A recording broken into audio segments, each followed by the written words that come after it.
So one of the questions that we haven't addressed so far is how do targets of prejudice respond?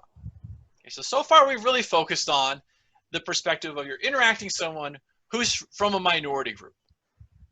Okay, going through the process of categorizing that person, what that then does in terms of the information that we have, our affective response, how we're reacting to that person. But we really haven't said, well, what happens when someone's a target of prejudice?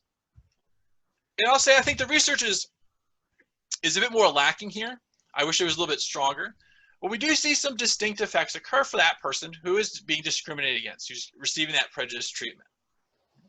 So our question becomes here, how do targets of stereotyping and prejudice react? Okay, is it always negative for them? Do they have positive compensation? Okay, is it harmful for them? And so what we'll do is we'll go through kind of different aspects of this, where they have a positive response to this prejudice, where also they have negative responses, including affecting academic performance, which is incredibly important in the context of academia, especially for professors. Okay, so let's start off first with what are some positive ways those who are stereotyped or prejudiced against respond. And one of the ways that we see individuals who are discriminated against respond, so discriminated against in kind of a larger collective group, is through compensation. And the classic example here with compensation is especially related to obesity. Okay, so researchers find, and maybe through your own anecdotes, that obese individuals will compensate for their obesity, for their larger weight, heavier weight, by being funnier, kind of being more socially engaging, maybe being more tolerant of things, maybe being happy to be in a lower status position, do some of the tougher work in a group, maybe whether it be social work or academic work, things like that. So they'll compensate in that way for the negativity that they're receiving. They'll try to make that prejudice, that discrimination go away by kind of being more positive, more outgoing, or just kind of laugh off any kind of negative experiences that they have. We also see too that through Crocker and Major's work, that individuals who are minority individuals, okay, or stereotype groups, can protect their self-esteem. Okay, so I think these are two really important and interesting results. We find that African Americans report self-esteem higher or equal to Caucasians, and that women report self-esteem equal to men.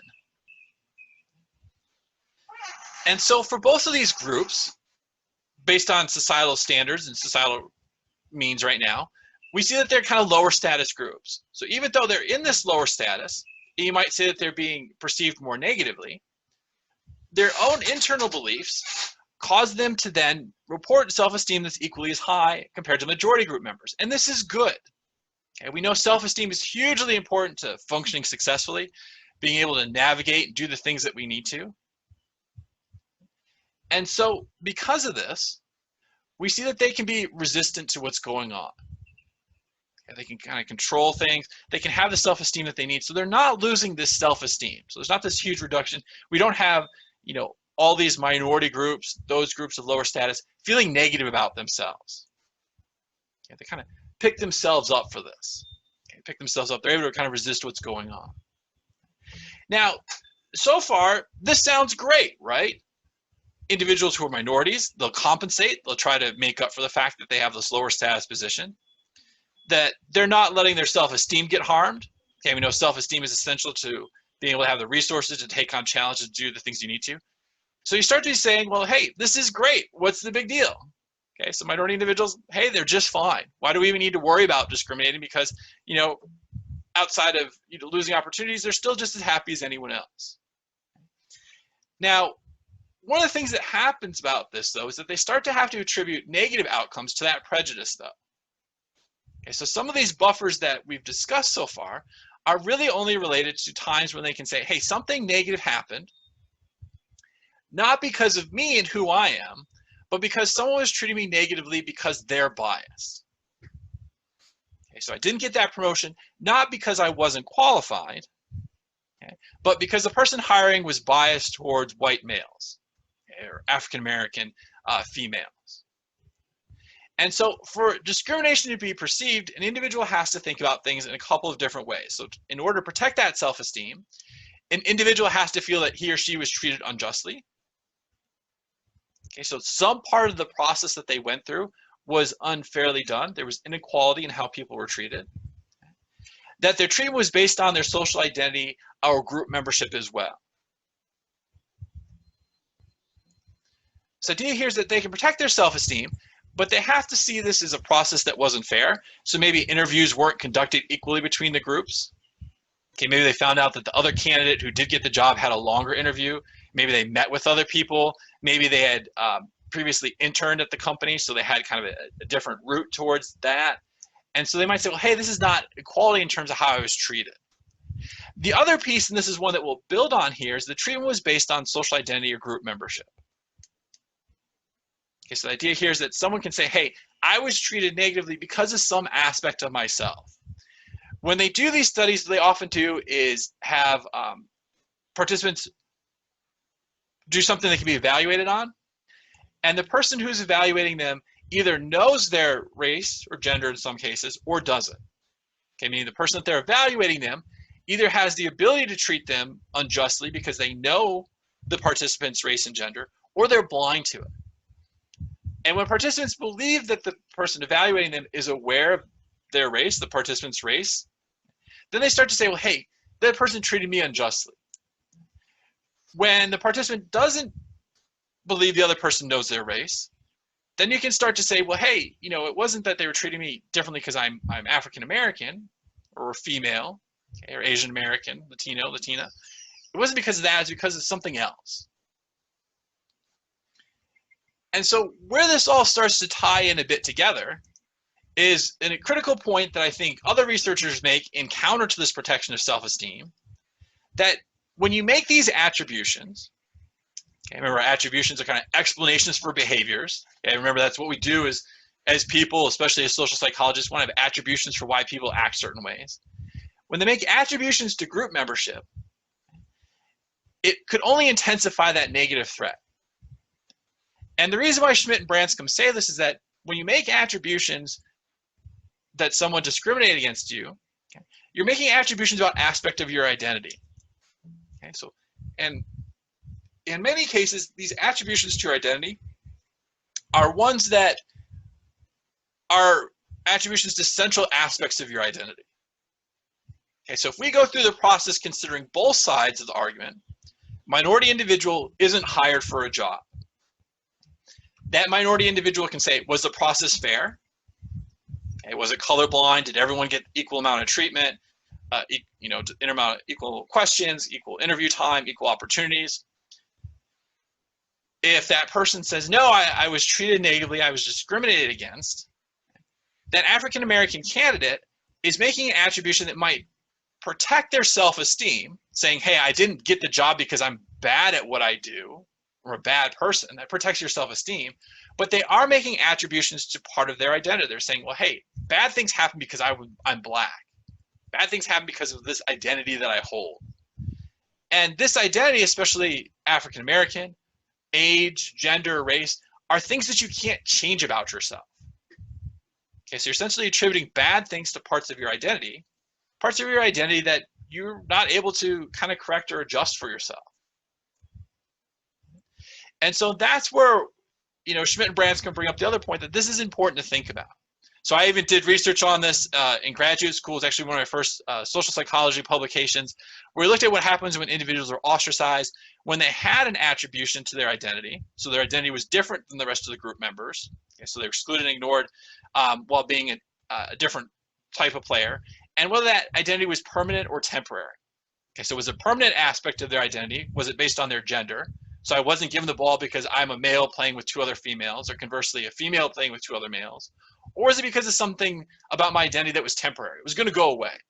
In our case, it was the color of the player that you were. So were you ostracized because you were a blue player and they were playing with two green players, or counterbalance, you were a green player, they were blue players. And what we found is that when participants were ostracized when making attributions to some central identity, to their gender in this case, it took them longer to recover compared to if they could make the attributions to some temporary aspect of their identity. Okay. They ostracized me because I'm a blue player and they were green players. Okay, I'm going to recover because I feel better after I leave the situation, but I can easily dismiss this because no one really thinks of themselves as a blue player. It's a temporary identity that was only important in that one context. Those are saying, hey, I got ostracized by two males because I'm female. Well, female isn't going away. It's a permanent aspect. And so you can see that there's some self-protection that goes on, which is good and positive, but it also still comes at the cost of making attributions to central aspects of one's identity, things that you can't change about that person. Okay. So let me pause here for questions, because we'll talk about kind of our next aspect of what happens for targets when we talk about stereotype threat. Stereotype threat is a very prominent aspect of understanding how individuals deal with stereotyping and prejudice. So I'll pause at this point if you have questions. All right, okay. So let's tackle this last little bit. So gear up with me for a little bit. We'll make our last run here in terms of stereotyping and prejudice. Okay? And we'll talk about stereotype threat, which is research largely led by Claude Steele. And the idea here with stereotype threat is the fear that one might confirm the stereotypes that others hold. Okay, so stereotype threat is a fear that one might confirm the stereotypes that others hold. And so we know that there's stereotypes associated with different groups. We've established that all the way back to last week we got into this topic, right? And so the idea here with stereotype threat is you start to get concerned that you're going to confirm, especially the negative stereotypes that people have, that you're going to provide evidence that the stereotype is true. So I think about this every time I hit the basketball court. What's the stereotype with white males in basketball? There's even a movie title that captures this. Okay, so maybe the movie's before your time, but the stereotype is still there. What's the stereotype of white males? Let's even go so far as say middle-aged white males. They don't really know how to play or can't play, or they're not really good at it. Yeah, they summarize it with the quick title, white men can't jump. Okay, so the idea being that they're horrible basketball players, that this is not really a sport that they're good at. So I get on the court. I get on the court with African-American students or students who are, could be my kids in some cases. Okay. And so they're much better to begin with. Okay. The African-American stereotype kicks in that they're good at basketball. And now I'm the white male playing basketball. And all I can think of is just don't suck. Okay. And so you might think, well, hey, that doesn't really matter all that much. That shouldn't interfere with things. But it does. Even in those moments, I think about this. Okay, it's kind of overriding my thought process. And I must admit, I was playing a game of 21 with two other black students, and they cracked me up because I drove the lane and scooped underhand. He's like, "Oh, that's old school," and I was like, "Oh, great! Now I'm old and bad at basketball. Thank you." The one time I managed to score on the two of you, that's what I get, right? I'll give you another one. This is one of my favorite experiences. Is when you're a dad with a daughter. It's all kinds of stereotype threat, because there's all kinds of stereotypes that dads have no clue what's going on. So I've gone to the doctor's office with Evie, and the first thing that happens is they're surprised that the dad brought the kid in, because that doesn't fit with the stereotype. So it's instant activation there, oh my God, you're a dad that brought your daughter in for her annual checkup. And I was like, yep, I was available, my wife wasn't. That's how it works. And I remember saying, okay, well, I have several questions. I wrote them down because my wife had questions she wanted to make sure I asked. And the doctor said, well, that's what happens. Dad always bring in the question from mom. They always forget what to ask. I was like, that's not fair. She has very specific questions. I wanted to make sure these very specific questions got asked.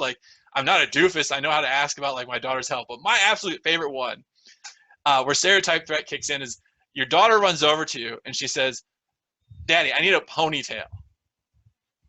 And I'm like, dude, there's no hair up here. There's no practicing with ponytails.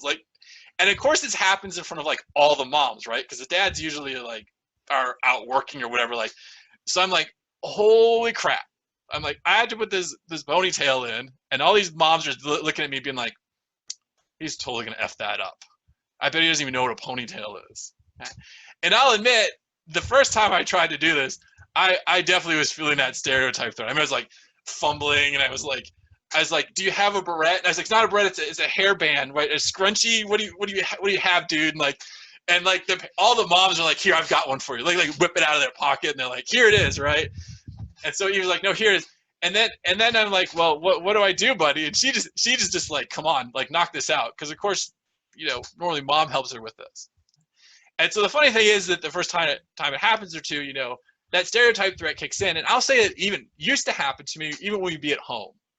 Okay, so it used to be at home and I'd be like, oh, I don't want to screw this up. I don't want to endorse even the own stereotype of dads not being able to, help kids out, help their daughters out.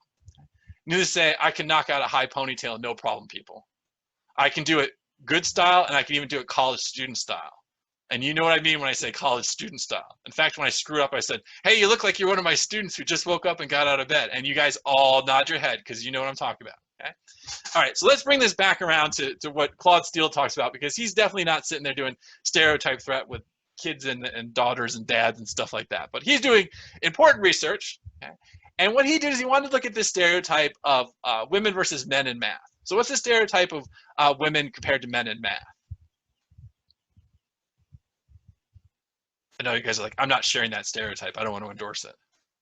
Okay, I'll help you out. I'll save you guys. I'll save you guys this morning just because I made you have to listen to my hair story. Okay, so the idea here is that he says the general stereotype is that women aren't as good at math as men are. And so he wanted to see, well, what happens when you activate this stereotype for women prior to doing a math task. Okay? So what he did is he had men and women do this study. Okay, so that's our first factor in our study, first independent variable. The second independent variable, and this is a critical one, is whether he made the stereotype salient before the study or not. Okay, so either didn't make the stereotype salient, talking nothing about men and women being equal or different, I should say, on the math and their math abilities, or he did make it salient. He made it salient that women aren't as good at math as men are. Okay? So I want you to do is take a minute and graph out what you think the results were for this particular study. Okay, so again, if we were in a classroom, I think you guys get in groups and break this out and draw it up on the board. But I want you guys to just take a minute and predict how you think participants responded with this idea of stereotype threat. So using my examples, using this idea of how performance might affect a woman versus man when the gender difference is made salient between men and women on how they perform a math exam. So what do you think the results are? Okay, so I'll give you guys just a hot minute here to go ahead and put your hypotheses down. So graph this out so you can compare your thoughts to the actual results.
All right, just give me a thumbs up if you're all set. Let me know over chat if you're all set too, if you're not on cam.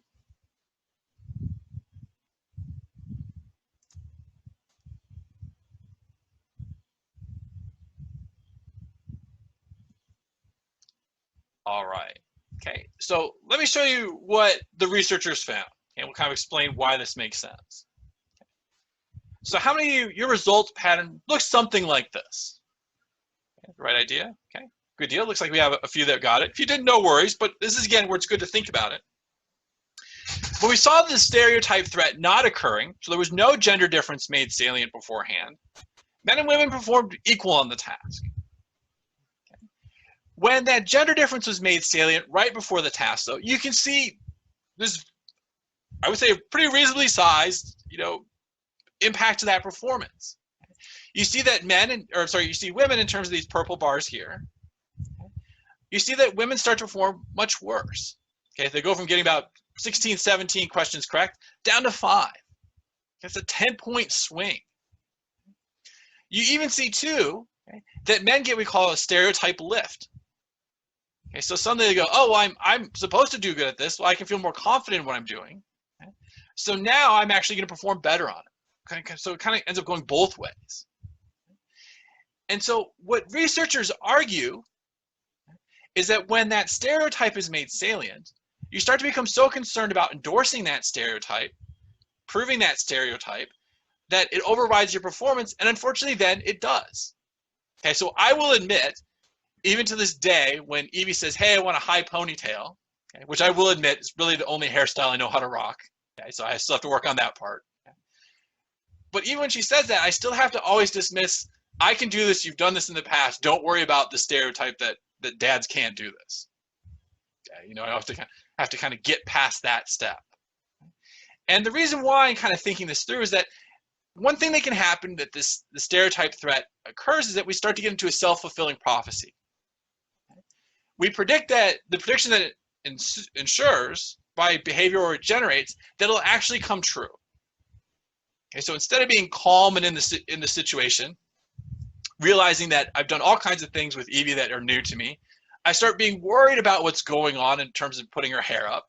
And so I let that get in the way. And then suddenly I'm self-fulfilling this prophecy. I'm going, oh, I'm not very good at, you know, hair care related things, you know, girl related things, being a dad. So, you know, I'm going to mess this up. And sure enough, that's what happens. Okay, what I'm saying is that I have to always kind of dismiss this self-fulfilling prophecy. And I have to say, no, that's not the case. You can do this. You can do this well.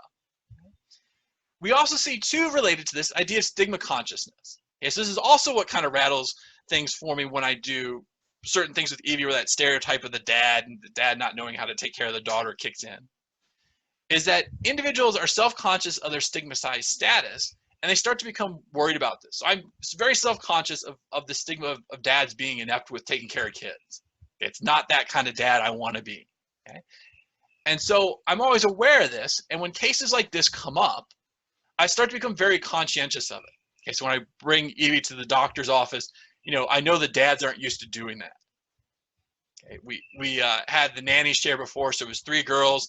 We would all go pick up the kids, and what was always really funny is that every once in a while, all the dads would be there. Okay, so the dads picked up lots of times. Every once in a while, it was an all-dad pickup, and it was so funny because at that point, the stigma wasn't there. You know, it was just dads picking up the kids.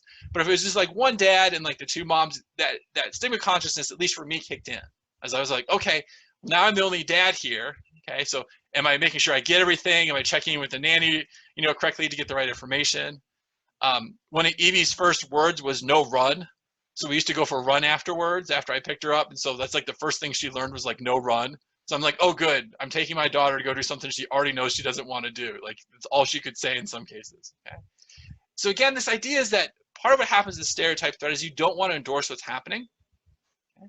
And so you start to actually have it happen because you get that self-fulfilling prophecy. I'm not going to do well in this math exam because I'm a female. So suddenly then that thinking ensures that it starts to generate behavior that causes you to have more problems.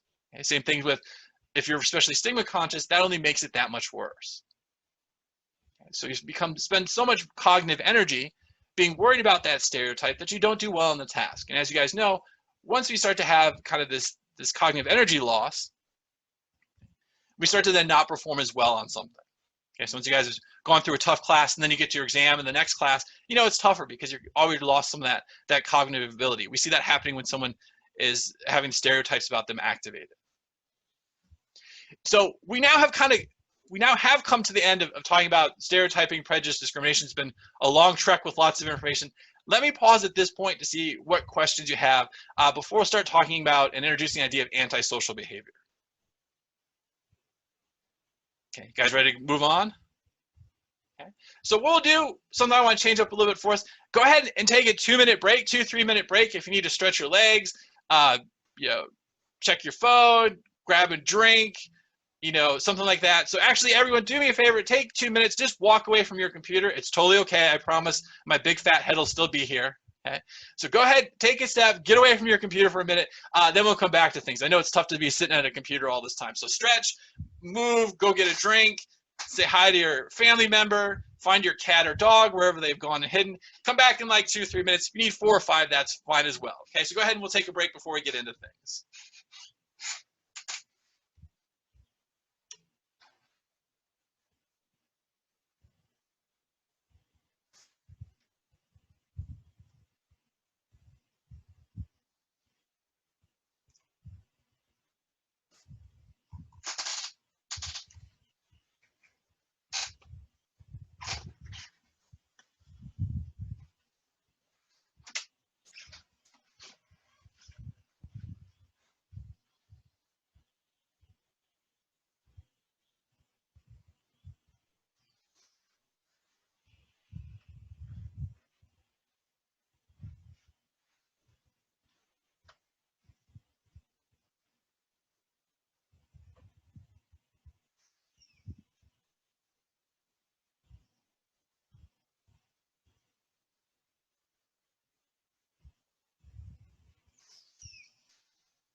All right, so hopefully everyone had a good little break. We'll try to do that for the remainder of the classes, give you guys kind of change of pace here. So what I'm going to do is start to get into talking about aggression and antisocial behavior. And so this is where I'm going to go ahead and turn off the slide sharing, just to kind of be able to interact with you guys. So switch it back up. Looks like we've got most of the class back again. And so one of the things that I want to talk about, and what's important for us to kind of start with, is talking about kind of how we define what aggression is. And so when we think about aggression, it is something that's a little bit tricky to define. Okay, so some of the concepts, totally straightforward to talk about. Stereotyping, prejudice, discrimination, pretty clear on what the definitions are. Groups, a little bit trickier. We're going to run into that problem again with aggression. And probably run into that problem because I think the term aggression gets thrown around in a lot of different ways. So, you have like an aggressive salesperson, or an aggressive sales pitch, or that person gave me an aggressive look. And it's kind of hard to really know what that means. And so we're going to work through a couple of different definitions and a couple of different ways that we think about aggression. The first of these, okay, is this idea that aggression is any behavior intended to harm another person who's motivated to avoid that harm. Okay, so our first definition we'll try to work with and process of it here is any behavior intended to harm another person who's motivated to avoid that harm is what we would deem as aggression. And so if you think about this, the idea here is that your intent is to harm that person. So you're making their well-being worse, so whether it be physically or mentally. And that person's motivated to avoid that harm. Okay, so there's situations where someone might experience harm, but that harm is something that they're willing to accept. Okay, so you go to the dentist office, you might say, yes, it's uncomfortable. Okay, maybe you do in fact experience pain, and that's harmful, but that's done with the intent of helping you feel better. Okay, you could argue that sports is a little bit hard to define as aggressive because the intent is that you don't want to get tackled, but you're also at the same time aware that that could happen, right? And so there's problems with thinking about aggression in terms of this very simple definition. One is that it's hard to measure intention of aggression.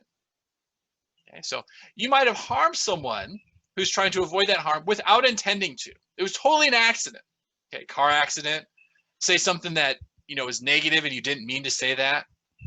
You go to do a slide tackle in soccer and you catch the person wrong against their ankles instead of being ahead of them. You didn't mean to do that. Okay, or at least hopefully you didn't mean to do that. So it's hard to then assess that intention. You might say, oh, I slid into that guy. I didn't mean to get his ankles. But in fact, you might have been like, hey, that guy tripped me earlier. And so if I was a little late on the slide tackle, like, well, that's kind of just what happens. Okay, so you don't really know what your intent was. Okay. The other thing too is that people can conversely intend to harm someone else, but somehow that person isn't harmed. Okay, so I light someone up, I cuss them out, they walk away going, Dr. Worth's a jerk. They're not harmed by it. Okay, so my efforts to make that person feel worse, in fact, don't pan out. Okay, so it starts to get tough because I do think the part of the definition of harming someone who's motivated to avoid that harm does work well. But the idea of being able to assess the intent behind it gets harder. Okay, both because it's hard to judge from a third person's perspective. Was that tackle late because it was accidental or because it was intentional? That's what a referee has to decide all the time in soccer on a split moment, maybe from several yards behind or in front of it. Okay. Or the other thing too is that we may not know what our intention was. Okay, I've yelled at Evie. My intention is not to be aggressive. It's to help her change her behavior to correct her. But maybe it did come across as aggressive, or maybe it was more aggressive than it was in terms of utility of it. Another way we can kind of think about aggression is kind of more of this broader scope of antisocial behavior.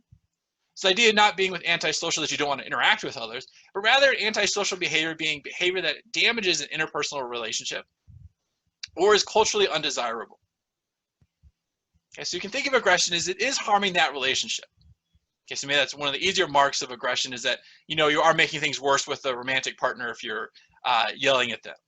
Okay, maybe you are making things worse with your daughter if you yell at her to pick her clothes up, and you're not doing it in a productive way. We also start to get into problems with this definition, though, especially that culturally undesirable, in the sense of what's desirable, what's undesirable. Okay, so in some cultures, it's very acceptable to be aggressive towards a subordinate, okay, to keep that person in line with kids. Okay, some cultures, it's more acceptable to spank a child versus not. Okay, and that can be considered a form of aggression potentially. So the idea here is that it gets hard to define aggression. It's maybe something that's a little bit more, once you see it, you can recognize it, but in terms of putting it into words, it becomes a bit harder to do.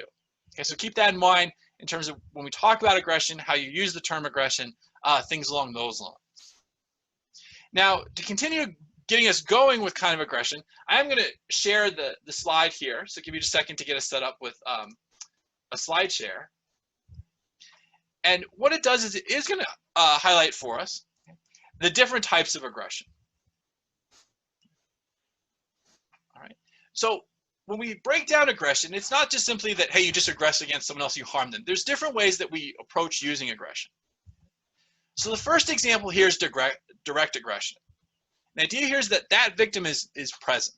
Okay, so in your physical space, it might be that you're in kind of your internet space where they're directly present there for you. Okay, so if I start yelling at you guys, you would still argue that that's a form of direct aggression. The victim is present, that person's there. Now, conversely, we can have indirect aggression. So the victim is absent. Okay, so if I start bad-mouthing Dr. Oki, that is indirect aggression because that victim is absent. They're not there to hear that information. Okay, so some cases we have direct aggression, the victim's present, saying it to their face, to their presence. Other cases, the victim is absent, so it's indirect. Okay, so they might hear about it afterwards. You guys might email Dr. Oki saying, hey, Dr. Worth said this about you. The other dimension that we can categorize aggression on is if it's instrumental, okay, or hostile. We'll talk about this here in a second. So instrumental aggression is focused more on a means to an end. Okay, so you see this in political campaigns all the time. Guys, we're going to see tons of it coming up. This idea that you're being aggressive towards the other candidate as a means towards an end, as a means to get a political position. Okay, so you just see this in the Democratic primaries. Okay, so they're being aggressive towards each other. Now you're starting to see that aggression has gone away now that they have a candidate nominee. Okay, so again, it's designed for some type of end. Okay, so I might be aggressive towards Evie and yell at her, but that aggression is designed with a means towards an end.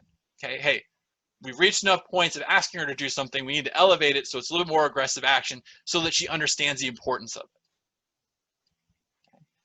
As a dad, I decided a long time ago, even before Evie was born, that the only time I would ever spank her was if it was something related directly to being dangerous. Okay, so if she was running towards the street and I told her several times not to do that, that would be the only time. That would be because it's instrumental. It's a means to an end, so she understands how important it is to listen to that. Okay?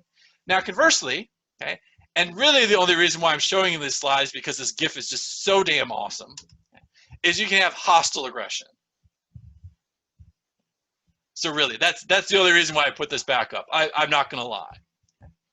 And so in this case, you can be like this well-armed cat, okay, and you can harm someone because you have a strong desire to hurt that person, and it's impulsive. Okay, so it's not towards a specific means to an end, but rather it's acting on kind of that hostile affective response that you have towards that person.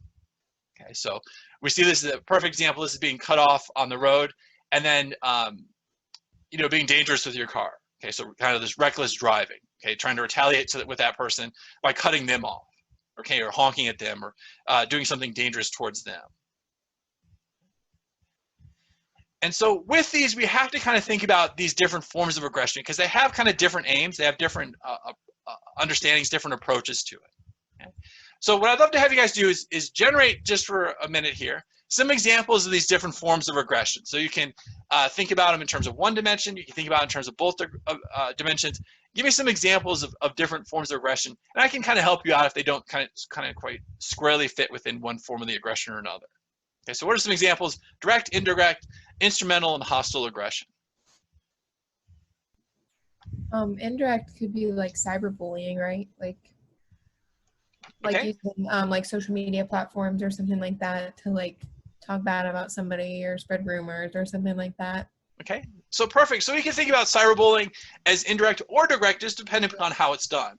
Okay, so you might say it's indirect if you're talking, negatively about someone, you're spreading rumors about someone, and they're not present, or if you're directly messaging them, or you're directly chatting with them and you're being aggressive with them, Again, maybe I start, being harmful to one of you guys, that would still be that direct aggression. And this is where going online, it does get trickier to kind of decide what constitutes the victim being present. But I think that's a great example of cyberbullying, how it can oftentimes be very much indirect bullying. Okay. Other examples here, we'll kind of practice with this. My brother used to tackle me with a couch, with not a couch, but with a pillow to get me off the couch. Okay, very nice of him. I don't know if that'd be instrumental or hostile because he had a goal. Okay, so maybe for his sake, we'll say it was instrumental, that he just wanted you off the sofa. Okay, maybe because he's your brother, it was a bit hostile. Okay, yeah. I know a lot of times. Actually, last night, Evie wrote me a note. She's very, very sweet. She wrote me a note, and I asked her what the note said, and she wouldn't tell me. Okay, so I start squeezing her, and she starts saying, "Dada, you're threatening me," which is something we talked about. Like you can't threaten each other to get something. And I said, "I know I am. Tell me what your note says." And of course, she starts giggling because she knows we're not supposed to be doing this. And so I squeeze her a little bit more, and she says, "Dada, you're a threatener."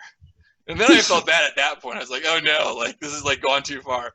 But you can make the argument, and I would like to think the argument is it was entirely instrumental. In this case, it was instrumental in the fact I wasn't actually trying to harm her, or you could say I was squeezing her a little too tight with the means of kind of getting the joke out of what she wrote and things like that. But you could say, hey, that's instrumental. It's a means towards an end.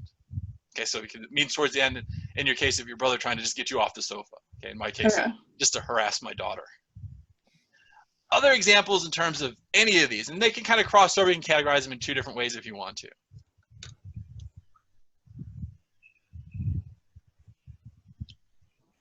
I don't know if this applies, but we have a fence around our yard, but it's just a old-fashioned it's just the four boards, so there's gaps underneath, and we have dogs, and they kept they would either jump on the fence or go under the fence.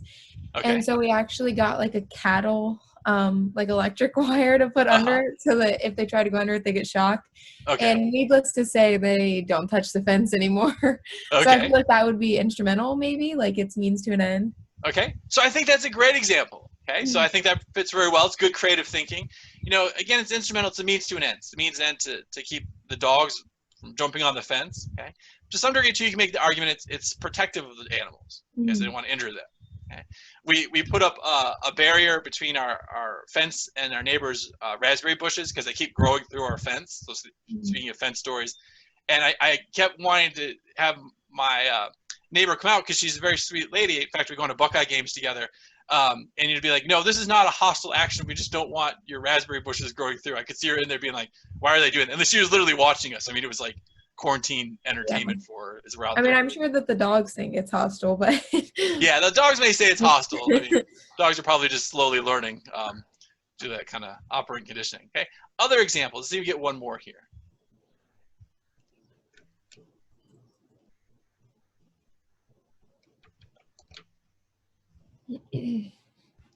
Other examples you guys can think of, or are you just mesmerized by the shooting cat?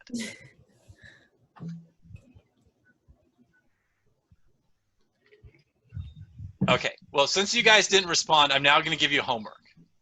Okay, needless to say, I was going to give you homework anyways, and needless to say, it's not really true homework. Okay, so over this weekend, it's definitely a good time to get your writing prompts done.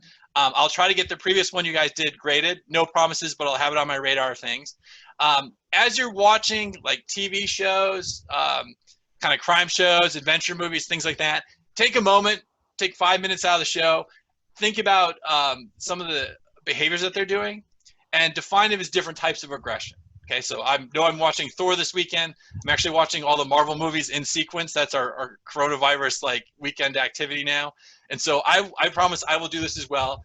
So do this, come up with some examples on Tuesday. I also want you to generate some examples or some thoughts as to how we can measure aggression in the lab. Okay, so what are some examples you've either heard of in previous classes or other things that you guys can think of? Okay, so you have a little bit of homework. Go ahead and knock out those last two writing assignments so that you're not worrying about that as you're trying to wrap up other classes. Do a little bit of thinking about different examples of aggression when you're watching TV shows and movies. It's a great place to find these examples. I'll do the same. And then think of ways that we can measure aggression in the research lab. Okay. Any questions before we break for today? All right, so wrapping us up, our next theme is going to be camping. So if you want to get your tent out and put it up, if you have siblings, it's a great activity for them to like hide in the tent. It becomes kind of like another room. So get the tent up, get your background of the tent up. If you guys have questions, things like that, just let me know. Happy to help you guys. Make sure to spend some time this weekend taking care of yourself. I know last night I made a point of stepping away from the computer. It was actually really refreshing to have nothing to do with the computer, to move away from kind of your office. So definitely find some time to do that kind of one way or another. All right, so I'll see you guys on Tuesday next week. Make sure you take care of yourselves. I'll see you guys. Bye. Bye.